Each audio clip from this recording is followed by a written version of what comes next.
how would you introduce fractalism to an organisation that was growing plants? I think we've answered it. And the answer is how?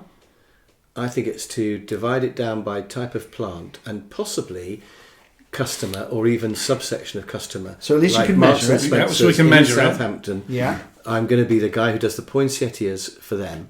Now, I might do all the plants for them. And I think the customer would quite like that. And they could still have an overarching person who looks after them.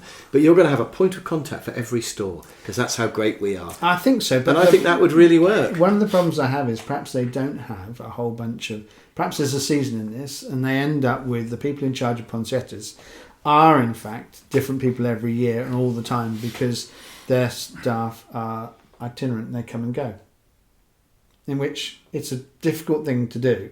But not impossible. Not impossible, and in fact the... So you mean your fractal poinsettia person would leave and you'd have to have a new person? That's right, except that the poinsettia team who are part of that 30 in the admin centre are probably the people who recruit.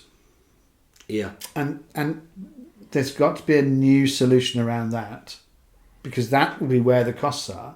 Because what we're saying is... They spend a fortune on recruiting at the moment. I'm not But I surprised. don't think it would be might a because problem. it's all but- seasonal. No, I don't think it is though. I think it's just low pay, repetitive work. And I think if you were fractalised and you were the poinsettia person for Southampton, I think you'd love it, you'd enjoy it, it'd be interesting. There'd be a bit of selling, bit of designing, bit of you buying and selling. And I think and you'd make more money. And I just don't think you would leave. I think it would solve their problem. I really do.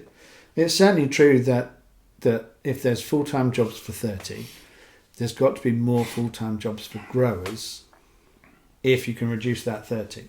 Because there's full-time money then, isn't there? Yeah. You're saving 30 grand from Yeah. one person here perhaps pays you a grower and an administrator full-time because they would supplement their costs by growing But something. you'd also cut your costs on things like returns and problems with suppliers, Of course, with yeah. whitefly and all that stuff as Yeah, well. yeah.